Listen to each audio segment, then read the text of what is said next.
economy is doing very well by every measure. We're having probably the greatest economy that we've had anywhere, anytime in the history of our country. We're having a little squabble with China because we've been treated very unfairly for many, many decades, for actually a long time. And it should have been handled a long time ago, and it wasn't, and we'll handle it now. I think it's going to turn out extremely well. We're in a very strong position. We are the piggy bank that everybody likes to take advantage of or take from, and we can't let that happen anymore. We've been losing for many years anywhere from $300 billion to $500 billion a year with China and trade with China. We can't let that happen. The relationship I have with President Xi is extraordinary. It's really very good, but he's for China and I'm for the USA, and it's very simple. We are, again, in a very, very strong position. If they want to make a deal, it could absolutely happen. But in the meantime, a lot of money is being made by the United States, and a lot of strength is being shown. This has never happened to China before. Our economy is fantastic. Theirs is not so good. We've gone up trillions and trillions of dollars since the election. They've gone way down since my election. So that's the way it is. That's the way it stands. We're going to do very well. Yeah. President, are you confident that there will be no recession while you're in office? Well, you never can say that, but we're doing very well. I think we probably have the greatest economy that we've ever had. Employment numbers came out, as you know. They're record levels in almost every category. African American, the best in history. You take a look. Hispanic American, the best in history. Yesterday, Asian American numbers came in. They are the lowest in history, the history of our country. Women, I think it's 61 years, and soon that'll be historic too. So that we are doing, and as far as employment numbers, we have the most people working today in the United States that we've ever had before, almost 160 million people. So it's really good. You got a machine over there. No, I wouldn't. We have a very good dialogue. We have a dialogue going. It'll always continue. But we made a deal with China. It was a deal that was a very good deal. It had to be a good deal. Otherwise, we're not making it. Because we've been down so low in trade, and other presidents should have done this a long time ago.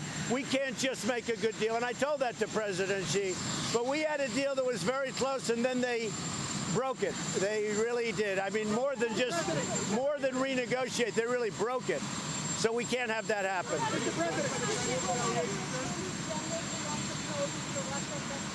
No, I didn't ask him to do that. I didn't know it. But I think it's a great thing that he did it. I saw it last night, and they want to look at how that whole hoax got started. It was a hoax. And even Mueller, not a friend of mine, even Bob Mueller, came out, no collusion. And he had 18 people that didn't like Donald Trump. They were Hillary Clinton fans. They contributed, many of them, to Hillary Clinton. They came out.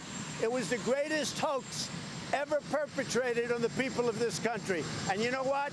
I am so proud of our Attorney General that he is looking into it. I think it's great. I did not know about it, no. Were you surprised by the Chinese retaliation? No, I wasn't surprised, but you have to understand, they do 600 billion, meaning we buy 600 billion, they buy 100 billion. We have all the advantage. It's a very small factor for us, and we have a much bigger economy now. You know, since my election, we've gone up so much. We have a much bigger economy than China. But if you take a look, 600 million versus 100 million. It's a different world.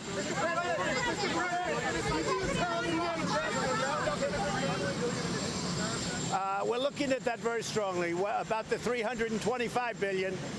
We're looking at it very strongly. David? Did you tell DHS to round up immigrant families? I don't know anything about that. I read that, probably fake news, but I read that this morning. I don't know anything about it. Why is it unfair? Sir, for Don Jr. to be subpoenaed if he's pulled out of testifying twice? Well, you know, it's really a tough situation because my son spent, I guess, over 20 hours testifying about something that Mueller said was 100% okay.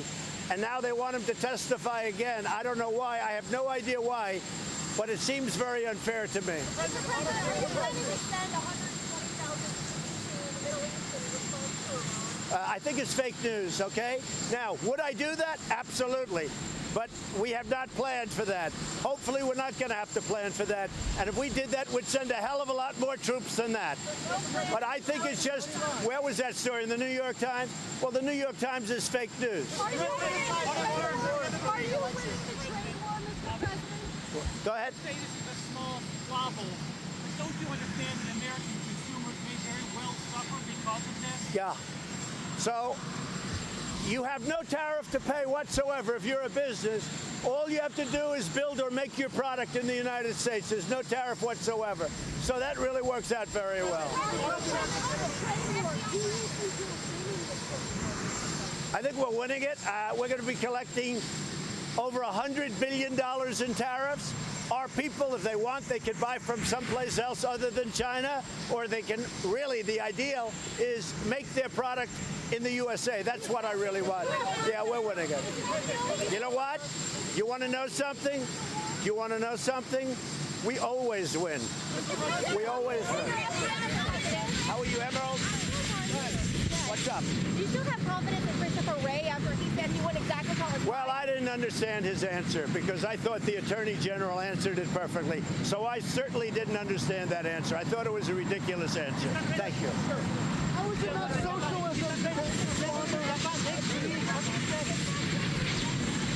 How is it not socialism, sir?